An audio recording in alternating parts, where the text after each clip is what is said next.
Shalom saudaraku yang terkasih dalam Tuhan, selamat berjumpa kembali di ibadah GBI Shine minggu ini. Mari kita persiapkan hati, kita akan segera datang ke hadirat Tuhan. Tuhan, kami sungguh bersyukur buat pagi hari ini ya Tuhan. Kami boleh menghadap kembali di hadirat-Mu Tuhan, membawa semua kerinduan hati kami. Biarkan kami letakkan setiap pergumulan kehidupan kami di bawah kaki-Mu ya Tuhan, dan kami fokus menghadap Engkau Tuhan. Kami mau hanya urapan-Mu lah yang memenuhi kehidupan kami ya Tuhan. Kami percaya ketika kami datang ke hadirat-Mu ya Tuhan, Kau selalu pulihkan kami dan Kau perbaharui kami ya Tuhan. Terima kasih Tuhan Yesus.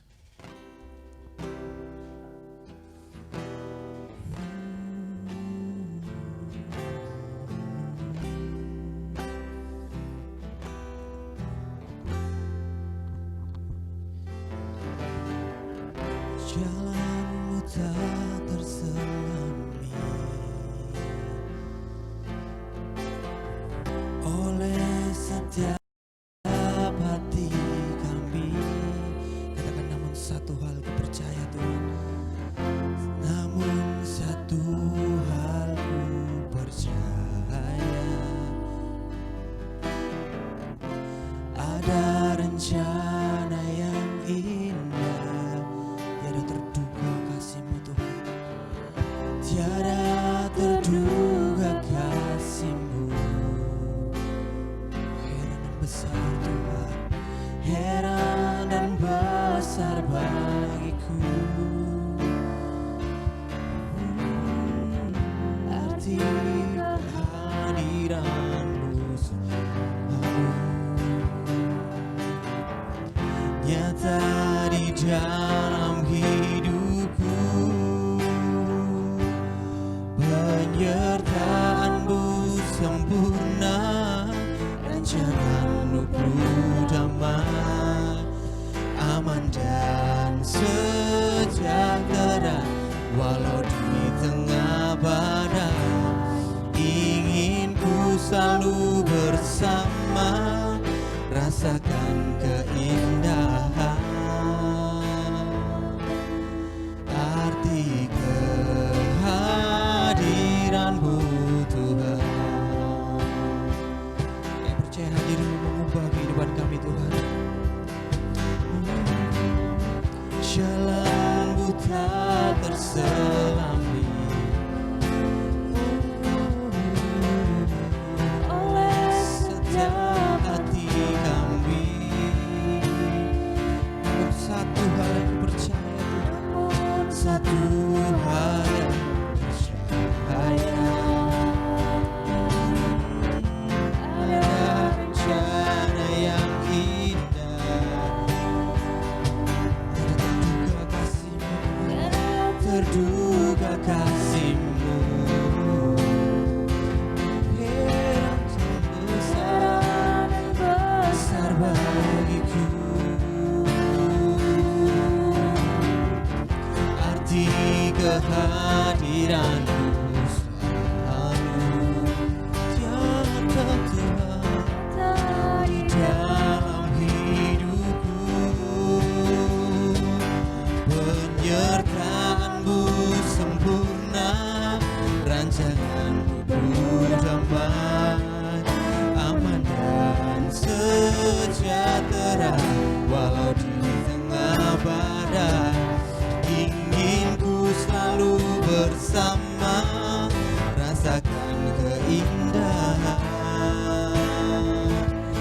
arti kehadiran-Mu Tuhan. Penyertaan-Mu sempurna, penyertaan-Mu sempurna, rancangan-Mu penuh damai, aman dan sejahtera walau di tengah badai.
ucapan syukur kami ke hadapan-Mu Tuhan.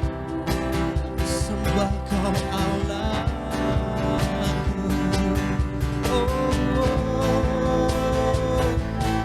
Yesus, ku tinggikan, ku agungkan Kau Yesus.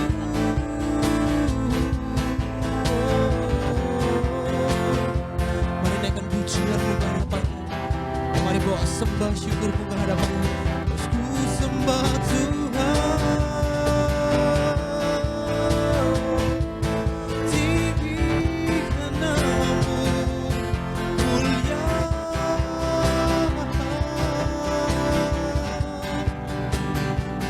Kau besar Tuhan, Kau mulia Tuhan, Kau Rajaku, Kau Yesus. Kau besar Tuhan, Kau mulia Tuhan. Ku sembah, ku tinggikan Tuhan, kami tinggikan, kami agungkan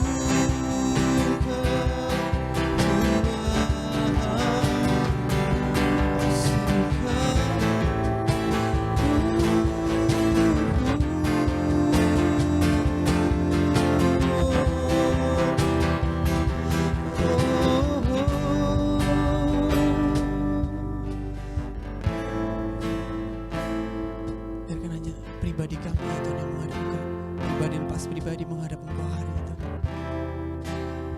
Kami mau ya Tuhan menyelesaikan setiap pergumulan kami dengan Engkau terlebih dahulu. Kami mau ambil bagian yang terbaik yang bisa kami terima hari ini Tuhan, di mana kami duduk diam ya Tuhan. Kami menikmati hadirat-Mu dan kami meninggikan nama-Mu Tuhan. Kami tahu ya Tuhan bahwa setiap musim kehidupan kami ya Tuhan selalu membawa kami ya Tuhan untuk terus merasa mencuri setiap fokus kami, terus menguras setiap energi kami Tuhan. Tapi kami percaya ketika kami selalu datang di hadirat-Mu Tuhan, Kau selalu penuhi hati kami, Kau selalu urapi kami ya Tuhan, Kau lawat kami lagi Tuhan.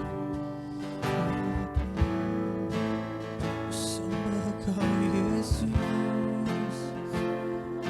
Kau Tuhan, Kau Yesus.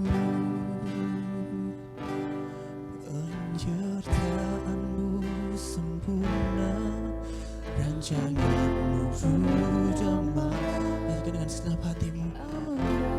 Sejahtera, oh di tengah badai, ingin ku selalu bersama, rasakan keindahan. Arti sekali lagi nyanyikan dengan penyertaan-Mu sempurna, rancangan-Mu damai, aman dan sejahtera, walau di tengah badai, ingin ku selalu bersama, rasakan keindahan. Arti kehadiran-Mu Tuhan, arti kehadiran-Mu, arti kehadiran-Mu Tuhan, arti kehadiran-Mu Tuhan. Bapak kami mengucap syukur ya Tuhan buat hari ini. Kami sungguh menikmati setiap detik ya Tuhan berada di dalam hadirat-Mu ya Tuhan. Biarkan ucapan syukur kami naikkan ya Tuhan kehadiran-Mu dengan hati yang meluap penuh syukur Tuhan, penuh rasa terima kasih ya Tuhan. Kami akan siap memulai ibadah pagi hari ini ya Tuhan. Biarkan Kau yang Tuhan Allah yang bertata setiap pujian dan penyembahan kami. Hingga sampai pada akhirnya nanti ya Tuhan kami pulang dengan membawa berkat sukacita ya Tuhan yang daripadamu. Kami dikuatkan lebih lagi ya Tuhan. Kami mau sambut semuanya di dalam nama Tuhan Yesus. Kami sudah berdoa dan mengucap syukur Tuhan. Amin. Shalom. Sekali lagi saya undang untuk bangkit berdiri. Kita akan angkat satu pujian, Ku Kan Terbang.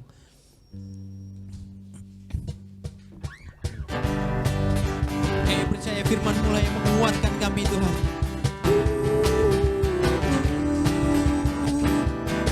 Katakan firman-Mu Tuhan. Firman-Mu Tuhan, pelita bagi kakiku. Janji-Mu terang bagi jalanku. Terang bagi jalan-jalanku. Kebenaran-Mu penuntunku setiap hari. Ku menantikan-Mu Tuhan, ku menantikan-Mu, beri kekuatan baru. Ku kan terbang tinggi di awan bersama-Mu dalam kemuliaan. Sebab firman-Mu teguh menopang, kami akan aman bersama-Mu. Oh, dalam-Mu Tuhan.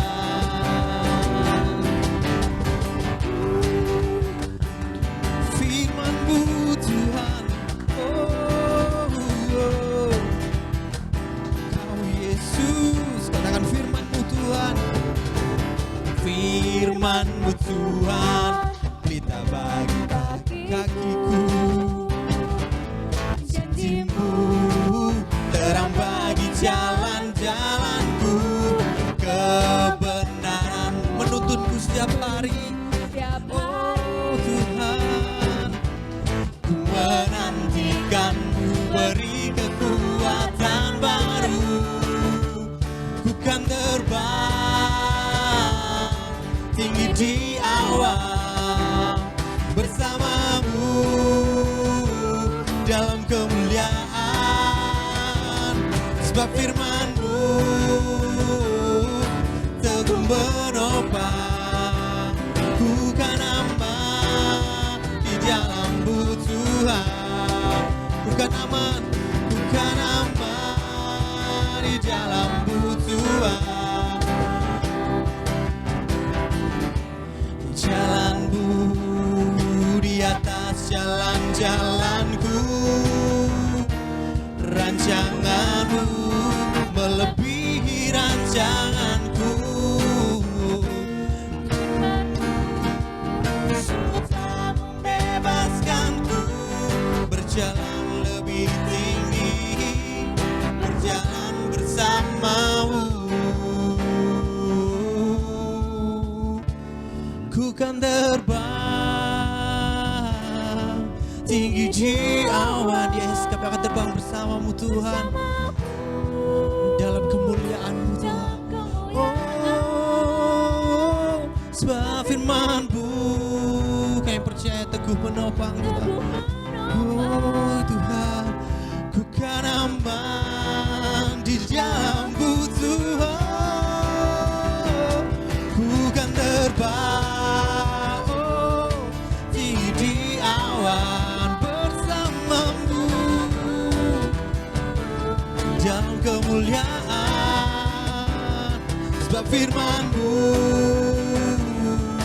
teguh menopang, ku kan aman di dalam-Mu Tuhan. Katakan ku kan aman, oh, di dalam-Mu. Sekali lagi, ku kan aman Tuhan, ku kan aman di dalam-Mu Tuhan.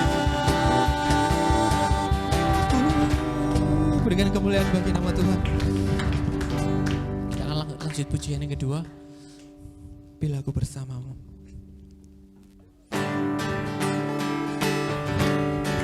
Ini ucapan syukur kami Tuhan. Bagai Bapa melindungi anaknya di dalam bahaya, begitu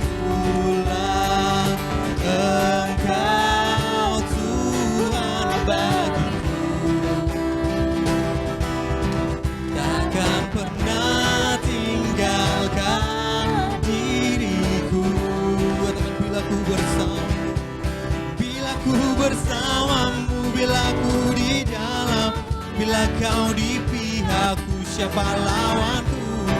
Di dalam dunia ini tiada yang seperti, tiada ku takut untuk selamanya.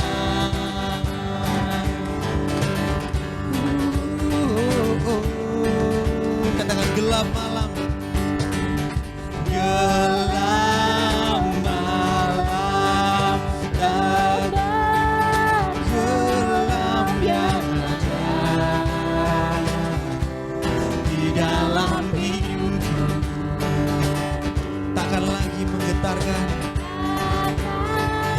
lagi menggetarkan.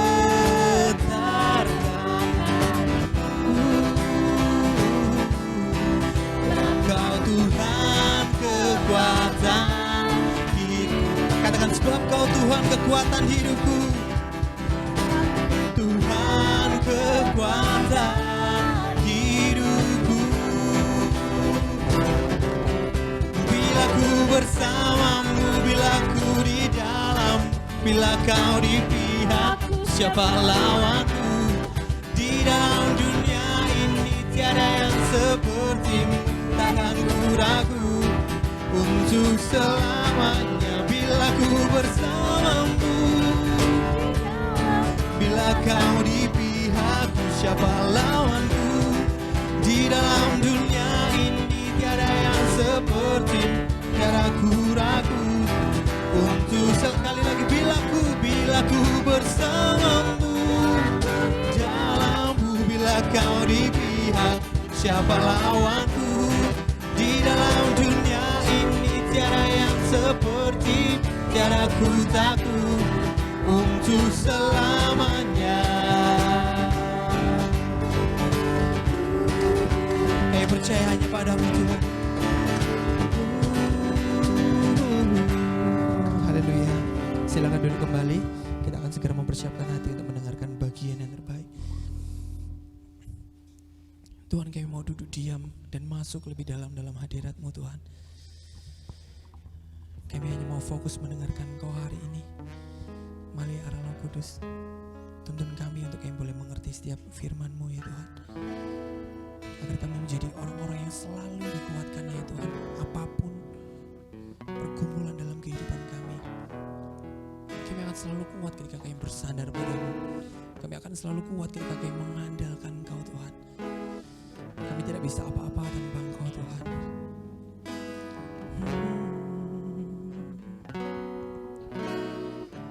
Bagaikan tanah kering, penuhi hati kami Allah Roh Kudus, yang merindukan air. Demikianlah jiwaku Tuhan, demikianlah jiwaku, haus akan Engkau. Ku rindu selalu, kami rindu hadir-hadirku Tuhan, hadir-Mu di hidupku,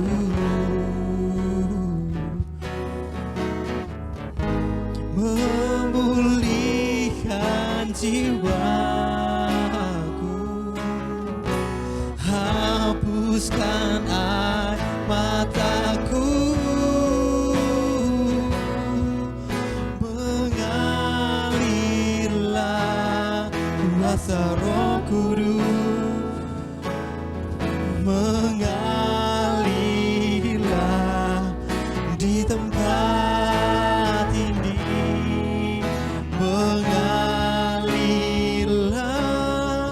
oh Roh Kudus. Pulihkanku.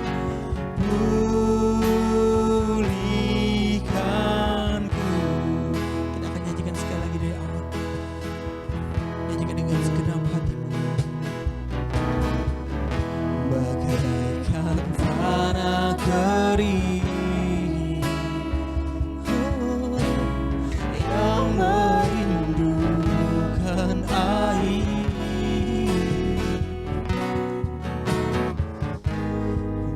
Demikianlah jiwaku, hauskan Engkau. Ungkapkan kerinduan hatimu. Rindu selalu hadirmu di hidupku, memulihkan jiwaku, hapuskan air mataku, mengalirlah kuasa Roh Kudus, mengalirlah di tempat ini, mengalirlah, oh Roh Kudus, pulihkanku. Katakan mengalirlah kuasa Roh, mengalirlah kuasa Roh, mengalirlah di tempat ini, mengalirlah, oh Roh Kudus, hidupku. Sekali lagi katakan, mengalirlah kuasa Roh Kudus. Mengalirlah kuasa Roh Kudus, mengalirlah di tempat ini, mengalirlah, oh Roh Kudus, pulihkanku, pulihkanku di hidupku, di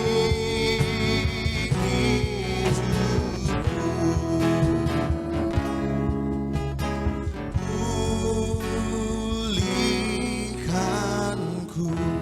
Bapak, kami bersyukur Tuhan untuk hari ini. Terima kasih untuk setiap kebaikan Tuhan atas kami.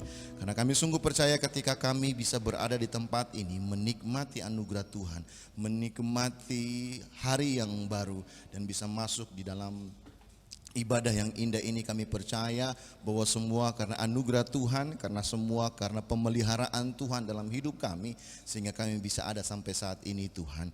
Terima kasih untuk hadirat-Mu Tuhan, terima kasih untuk jamahan Tuhan pada hari ini. Saat ini kami akan mendengarkan kebenaran firman-Mu. Kiranya Tuhan bekerja di tengah-tengah kami, Tuhan bukakan pemikiran kami Tuhan, sehingga kebenaran itu dapat memerdekakan kami Tuhan. Jamah hati kami dan biarkan hati kami sama seperti tanah yang baik, sehingga ketika benih firman ini ditaburkan, dia boleh bertumbuh, dia boleh berakar, dan dia akan menghasilkan buah-buah di dalam kehidupan kami Tuhan. Terima kasih Bapa, hamba-Mu yang akan menyampaikan kebenaran firman juga Tuhan memberkati. Tuhan urapi apa yang ingin Tuhan sampaikan, pakai hamba-Mu ini Tuhan sebagai perantaraan-Mu Tuhan untuk menyatakan kebenaran firman-Mu Tuhan pada siang hari ini. Terima kasih Bapa, di dalam nama Tuhan Yesus. Haleluya. Amin. Oke, silakan duduk kembali. Salam selamat siang. Hari ini kita masuk ke dalam bulan yang baru ya. Kita masuk di dalam bulan Oktober. Tentu ketika kita masuk di dalam bulan yang baru, kita masuk ke dalam tema yang baru pula. Dan tema pada bulan Oktober adalah misi kerajaan Allah. Saudaraku yang kekasih, tahukah kita bahwa orang-orang percaya yang dipanggil keluar, yang menjadi gereja, menjadi manusia baru, menjadi orang-orang percaya di dalam komunitas Kristen saat ini, ketika kita dipanggil Tuhan, semuanya itu bukan hanya berbicara terkait dengan keselamatan bagi diri kita saja. Mengapa demikian? Karena setiap orang percaya yang dipanggil keluar untuk masuk ke dalam terang Tuhan yang ajaib, maka secara otomatis kita masuk ke dalam rencana Tuhan. Dan rencana Tuhan bukan hanya terkait mengenai satu orang pribadi, yaitu saya gitu ya, atau kita, atau orang-orang percaya yang telah Tuhan pilih. Tetapi terkait dengan umat manusia yang telah Tuhan pilih untuk diselamatkan. Nah, rancangan Tuhan melalui kematian di atas kayu salib hanya bisa sampai kepada mereka yang Tuhan pilih ketika kita yang diselamatkan terlebih dahulu, kita yang telah dipilih terlebih dahulu, masuk dalam rencananya, masuk dalam rancangannya untuk membawa berita itu kepada orang-orang yang Tuhan pilih tersebut. Artinya setiap orang percaya yang dipanggil Tuhan, yang diselamatkan Tuhan, tidak hanya berbicara terkait dirinya sendiri, tetapi ketika dia telah diselamatkan, dia masuk dalam rencana Tuhan yang besar untuk keselamatan jiwa-jiwa. Jadi ketika kita menjadi orang percaya, maka kita memiliki tanggung jawab untuk memberitakan kabar baik itu kepada orang-orang di sekeliling kita, sehingga orang-orang di sekeliling kita pun juga mendengarnya, akhirnya percaya. Mengapa demikian? Karena kalau seandainya kita melihat isi hati Tuhan, sebenarnya Tuhan memang menghendaki supaya semua orang diselamatkan. Di dalam hati Yesus, dia tidak menghendaki satu orang pun itu binasa. Kalau saudara-saudara membaca di dalam 2 Petrus pasalnya yang ketiga ayat 9, maka saudara akan menemukan bahwa firman Tuhan berbunyi, Tuhan tidak lalai menepati janjinya sekalipun ada orang yang menganggapnya sebagai kelalaian, tetapi ia sabar terhadap kamu karena ia menghendaki supaya jangan ada yang binasa, melainkan supaya semua orang berbalik dan bertobat. Nah, bagaimana hati Tuhan ini bisa tergenapi? Bagaimana orang-orang yang lahir atau orang-orang yang hidup yang belum mengenal kebenaran? Atau mungkin bagaimana orang-orang yang lahir dan hidup mereka mendengar sebuah kebenaran yang semu yang di luar sana, dan mereka belum menemukan kebenaran yang pasti di dalam Kristus. Bagaimana kabar keselamatan itu bisa sampai kepada telinga mereka sehingga akhirnya mereka dapat menemukan kebenaran itu? Semuanya hanya bisa dilakukan ketika ada yang datang dan memberitakan itu kepada mereka. Selama tidak ada yang memberitakan itu kepada mereka, maka mereka tidak akan pernah mendengarkan akan kabar baik itu. Nah, mereka yang tidak akan mendengarkan kabar baik itu, mereka bagaimana dapat mengenal Tuhan melalui kabar baik yang disampaikan oleh kita tersebut. Tuhan menghendaki supaya tidak ada orang yang binasa. Tuhan menghendaki supaya semua orang itu berbalik dan bertobat. Tetapi bagaimana mereka dapat berbalik, tapi bagaimana mereka dapat bertobat kalau seandainya tidak ada orang yang dapat memberitakan terkait dengan karya keselamatan itu kepada mereka? Tentu tidak bisa. Kemudian juga nasihat Rasul Paulus kepada Timotius juga demikian, bahwa Tuhan rindu agar semua orang diselamatkan dan memperoleh pengetahuan tentang kebenaran. Jadi kalau saudara-saudara baca dalam 1 Timotius pasal 2 ayatnya yang keempat, maka akan menemukan bahwa yang Tuhan kehendaki supaya semua orang diselamatkan dan memperoleh pengetahuan akan kebenaran. Itu isi hati Tuhan. Sehingga ketika kita dipanggil, kita menjadi orang percaya, kita masuk dalam rancangannya ini. Kita masuk ke dalam hati Tuhan ini. Kehendak Tuhan ini dalam hidup kita, sehingga hidup kita menjadi orang yang terus memberitakan akan kabar baik itu. Nah, ketika kita berbicara terkait dengan misi kerajaan Allah, maka kita harus tahu bahwa ketika kita diselamatkan, kita masuk di dalam misi kerajaan Allah itu. Saudara-saudara, siapa itu yang menjadi misi kita? Ketika kita hidup dengan pergaulan yang erat dengan Tuhan dalam pengenalan akan firman Tuhan, maka misi orang percaya adalah jiwa-jiwa. Kalau seandainya tidak ada misi orang percaya terkait jiwa-jiwa, maka tidak ada perkembangan sejarah dalam sejarah kekristenan terkait dengan para rasul, para martir, bapak-bapak gereja, sampai kepada orang-orang yang melakukan perintisan misi sehingga firman Tuhan melebar, firman Tuhan bisa sampai kepada telinga kita pada saat ini. Tentu ada orang yang datang dan memberitakan. Kenapa? Karena itu adalah misi kita. Misi kita adalah jiwa-jiwa. Sebagai orang percaya kita harus sadar bahwa ketika kita hidup di tengah-tengah dunia ini, kita masuk dalam rencana Tuhan, maka kita memiliki misi.